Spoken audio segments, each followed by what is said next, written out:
नमस्कार। आज हम क्षितिज पुस्तक के 11वें पाठ वाक, जो कि ललद्यद द्वारा लिखा हुआ है, इस पाठ के प्रश्न उत्तर की चर्चा करेंगे, प्रश्न अभ्यास की चर्चा करेंगे। पिछले वीडियो में हमने वाक के ललद्यद के इन सारे वाकों का भाव ग्रहण किया और उसी भाव के आधार पर इन प्रश्नों के उत्तर हमें देने हैं। तो पहला प्रश्न है बच्चों, रस्सी यहाँ किसके लिए प्रयुक्त हुआ है और वह कैसी है? जैसा कि आपने पहला वाक पढ़ा था, रस्सी कच्चे धागे की खींच रही मैं नाव, जाने कब सुन मेरी पुकार, करें देव भव सागर पार, पानी टपके कच्चे सकोरे, व्यर्थ प्रयास हो रहे मेरे, जी में उठती रह हुक, घर जाने की चाह है घेरे।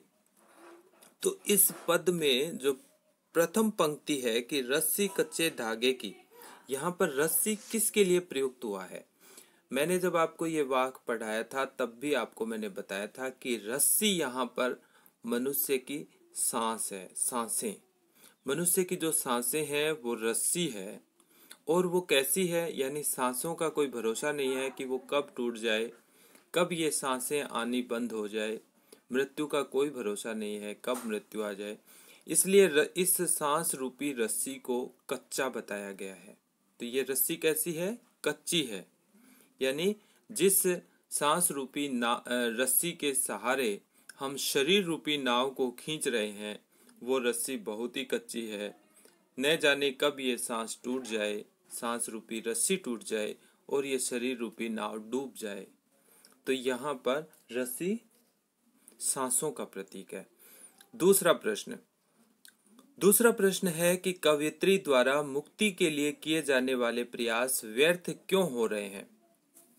आपने पढ़ा था, दूसरा जो वाक था, उस दूसरे वाक में ये बात आई थी कि व्यर्थ प्रयास हो रहे मेरे। तो उस वाक के आधार पर हम ये कह सकते हैं कि कवयित्री के सारे प्रयास इसलिए व्यर्थ हो रहे हैं क्योंकि वो माया मोह से पूरी तरह से मुक्त नहीं हो पाती है। सांसारिक माया मोह में जकड़ी हुई है और वो माया मोह उसे पूरी तरह से मुक्त नहीं करता है। इसलिए केवल प्रभु की भक्ति के आधार पर कवयित्री अपनी सांसों की डोरी से अपने शरीर रूपी नाव को पार लगाना चाहती है, जो कि संभव प्रतीत नहीं होता है क्योंकि उसकी सांसों की डोरी बहुत कमजोर है और ये जो जीवन है ये धीरे धीरे उसके हाथ से निकलता जा रहा है। यानी कि जो पुण्य कर्म कवयित्री जीवन में करना चाहती थी, उसके लिए उसे लग रहा है कि ये जीवन बहुत छोटा है, या यूं कहें कि कवयित्री को बहुत बाद में जाकर के ये एहसास हुआ है कि उसने जो पुण्य कर्म करने चाहिए थे वो समय तो ऐसे ही गुजार दिया और अब ये सारे प्रयास उसे व्यर्थ नजर आ रहे हैं। ठीक है, तो सीधी सी बात यही है कि कवयित्री माया मोह में जकड़ी हुई है और उसकी सांसों रूपी रस्सी जो है वो बहुत कच्ची है, इसलिए उसे लगता है कि उसके सारे प्रयास व्यर्थ हो रहे हैं। अब आ जाते हैं तीसरे प्रश्न में। तीसरा प्रश्न है, कवयित्री का घर जाने की चाह से क्या तात्पर्य है? देखो, यहाँ पर हमें समझना होगा कि घर का क्या तात्पर्य है। तो घर है, कवयित्री ने स्वयं को आत्मा के रूप में समझा है कि वो एक आत्मा है और उसका घर है परमात्मा, यानी परमात्मा से मिलना। आत्मा जब परमात्मा से मिल जाएगी तो वो अपने घर पहुंच जाएगी। तो कवयित्री यहाँ पर एक आत्मा के रूप में ये कामना करती है कि कब उसकी आत्मा परमात्मा से मिले और कब उसे अपना घर प्राप्त हो। तो इस प्रकार से संसार से मुक्त होकर के परमात्मा से मिलना या परमात्मा की शरण जाना ही घर जाने का तात्पर्य है। अब आ जाते हैं चौथे प्रश्न में। जेब टटोली कोड़ी न पाई, इसका भाव स्पष्ट करना है। कवयित्री ने अपना जीवन सांसारिक विषयों में फंसाकर गंवा दिया है। उसके जीवन के अंतिम समय में अब उसने अपने जीवन का लेखा जोखा देखा तो उसे भक्ति के फलस्वरूप प्रभु को देने के लायक कुछ भी प्राप्त नहीं हुआ या कुछ भी नहीं मिला, क्योंकि जो पुण्य कर्म उसे ईश्वर को देने चाहिए थे या ईश्वर के पास जाकर के जो पुण्य कर्म वो दिखा सकती थी, वो पुण्य कर्म उसके जीवन में नहीं है, ऐसा कवयित्री को लगता है। तो जब अंतिम समय में उसने जेब टटोली तो उसे कुछ भी प्राप्त नहीं हुआ, यानी पुण्य कर्मों के नाम पर कुछ भी नहीं मिला। दूसरा, खा खा कर कुछ पाएगा नहीं, न खाकर बनेगा अहंकारी। इसका भी भाव बताना है हमें। इसका मतलब है कि संसार का अगर हम भोग करेंगे, खाने का मतलब है भोग करेंगे, भोग करना, बहुत ज्यादा सांसारिक साधनों का भोग करना, बहुत ज्यादा संसार की चीजों में लिप्त हो जाना, डूब जाना, उससे कुछ भी प्राप्त नहीं होगा। क्योंकि संसार में जिन लोगों ने बहुत ज्यादा भोग किया है, संसार को बहुत ज्यादा जीने की कोशिश की है, उन लोगों को क्या प्राप्त हुआ? कुछ भी प्राप्त नहीं हुआ। और न खाकर बनेगा अहंकारी, और अगर कुछ भी नहीं खाएगा, नहीं खाने का मतलब है कि संसार की सारी चीजों का अगर त्याग कर देगा, या हम कहें कि सारी घर की सारी जिम्मेदारियां छोड़ करके कोई व्यक्ति अगर संन्यास ले लेगा, तो उससे क्या होगा? वो अहंकारी बन जाएगा। जितने सन्यासी लोग हैं उनमें अहंकार बहुत बढ़ गया है। तो कवयित्री यहाँ पर बीच का रास्ता अपनाने के लिए कहती है।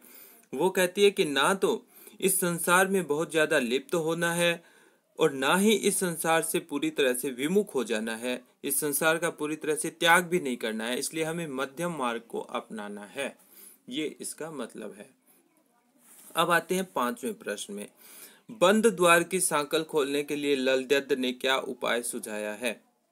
बंद द्वार, एक तो ये द्वार कौन सा द्वार है जो कि बंद है? ये द्वार है मुक्ति का दरवाजा, यानी मुक्ति, कवयित्री की आत्मा मुक्ति चाहती है और ये मुक्ति का दरवाजा बंद है। अब इस मुक्ति के दरवाजे को कैसे खोला जा सकता है? इस बंद दरवाजे की सांकल को कैसे खोला जा सकता है, ये यहाँ पर पूछा है। ललद्यद ने क्या उपाय बताया है? मनुष्य को सांसारिक विषयों में न अधिक लिप्त रहना चाहिए और न ही सांसारिक विषयों से बहुत ज्यादा विमुख होना चाहिए। उसे बीच का रास्ता अपनाना चाहिए, यानी कि संयम पूर्ण जीवन जीना चाहिए। इससे जो बंद दरवाजा है मुक्ति का, उसकी सांकल खुलेगी। दूसरा उपाय जो कवयित्री ने बताया है वो ये कि हमें सभी प्राणियों को समान दृष्टि से, एक ही नजर से देखना चाहिए, किसी प्रकार का भेदभाव उनमें नहीं करना चाहिए। और तीसरा उपाय ये बताया है कि प्रभु की हमें सच्ची भक्ति करनी चाहिए। अगर ये तीनों चीजें हम करेंगे तो ये मुक्ति रूपी जो दरवाजा है ये खुल जाएगा, इसकी सांकल खुल जाएगी। अब आ जाते हैं 6ठे प्रश्न में। ईश्वर प्राप्ति के लिए बहुत से साधक हठ योग जैसी कठिन साधना भी करते हैं, लेकिन उससे भी लक्ष्य प्राप्ति नहीं होती। यह भाव किन पंक्तियों में व्यक्त हुआ है? देखो, एक वाक ऊपर वाक आया था जिसकी पंक्तियां ये थी कि आई सीधी राह से गई न सीधी राह, सुषुम सेतु पर खड़ी थी बीत गया दिन आहे, जेब टटोली कोड़ी न पाई माझी को दूं क्या उतराई। यानी मैं इस संसार में सीधे रास्ते से आई, लेकिन इस संसार से जाना बहुत मुश्किल हो गया है। योग साधना में मैं सुषुम्ना सेतु तक ही पहुंच पाई, उससे आगे नहीं पहुंच पाई और मेरा पूरा जीवन व्यर्थ ही निकल गया। और अब जब मैंने जेब टटोली तो मेरे पास कुछ भी ईश्वर को देने के लिए नहीं है। तो ये पंक्तियां आपको लिखनी है। ये कविता की ज्यों की त्यों पंक्तियां, ये पूरा वाक्य ज्यों का त्यों लिखना है, इसका भाव नहीं लिखना है। ये पंक्तियां लिखनी है। आई सीधी राह से गई न सीधी राह, सुसुम सेतु पर खड़ी थी बीत गया दिन आहे, जेब टटोली कोड़ी न पाई माझी को दूं क्या उतराई। तो ये 6ठे प्रश्न में आपको ये चारों पंक्तियां लिखनी है। प्रश्न 7, ज्ञानी से कवित्री का क्या तात्पर्य है? ज्ञानी कौन है? ये कवित्री ने वाक में बताया है कि ज्ञानी है तो स्वयं को जान। वो ज्ञानी होना होता है जो अपने आप को पहचानता है। एक वाक्य में ये पंक्ति आई है कि अगर तुम सच्चे ज्ञानी हो तो खुद को जानो। हिंदू और मुसलमान का भेद जो नहीं करता है, जो सभी में प्रभु के दर्शन करता है और जो स्वयं को पहचान लेता है कि मैं कौन हूँ, वो अगर किसी ने जान लिया तो वो सच्चा ज्ञानी है। क्योंकि ये जो हमारी आत्मा है यही परमात्मा का रूप है। तो ज्ञानी वो है जिसने स्वयं को जान लिया है। अब हम बात करते हैं रचना और अभिव्यक्ति की। कभी कभी रचना और अभिव्यक्ति से संबंधित प्रश्न भी परीक्षा में आ जाते हैं। थोड़ा सा हेरफेर करके ये प्रश्न पूछ लिए जाते हैं। 8वां प्रश्न, हमारे संतों, भक्तों और महापुरुषों ने बार बार चेताया है कि मनुष्यों में परस्पर किसी भी प्रकार का कोई भेदभाव नहीं होता, लेकिन आज भी हमारे समाज में भेदभाव दिखाई देता है कि नहीं? बिल्कुल। तो समाज में किसी न किसी रूप में भेदभाव है। आपकी दृष्टि से इस कारण देश और समाज को क्या हानि हो रही है? देखो, समाज में जो भेदभाव है वो किसी भी प्रकार का भेदभाव हो सकता है। देखो, जाति के आधार पर हम एक दूसरे से भेदभाव करते हैं, धर्म के आधार पर हम एक दूसरे को छोटा बड़ा समझते हैं, या भाषा के आधार पे, या किसी क्षेत्र के आधार पे कि ये उस क्षेत्र का है, मैं इस क्षेत्र का हूँ। तो किसी भी प्रकार का ये जो भेदभाव है, ये किस प्रकार से देश और समाज को हानि पहुंचाता है, ये हमें जवाब देना है। तो टू द पॉइंट ये बातें लिखनी चाहिए हमें, क्योंकि टू द पॉइंट लिखेंगे तो जो परीक्षा में जो हमारे क्वेश्चन पेपर चेक करेगा वो एग्जामिनर बहुत आसानी से उस उत्तर को समझ लेगा। तो पहला पॉइंट ये लिखेंगे कि भेदभाव से देश और समाज का विकास बाधित होता है, यानी विकास नहीं कर पाता हमारा देश और हमारा समाज। लोगों में मतभेद पैदा हो जाते हैं, एकता की भावना समाप्त हो जाती है। दूसरा पॉइंट, भेदभाव के कारण लोग एक दूसरे को हीन दृष्टि से देखते हैं, घृणा की दृष्टि से देखते हैं, आपसी झगड़े होते हैं, दुश्मनी पैदा होती है। तो इसी प्रकार से समाज में जब लोगों में एकता नहीं होगी तो समाज आगे नहीं बढ़ पाएगा। ये कुछ दुष्परिणाम हमने बताए सामाजिक भेदभाव के। अब अगला, इसमें इसी प्रश्न का अगला एक भाग है कि आपसी भेदभाव को मिटाने के लिए हमें अपने सुझाव देने हैं।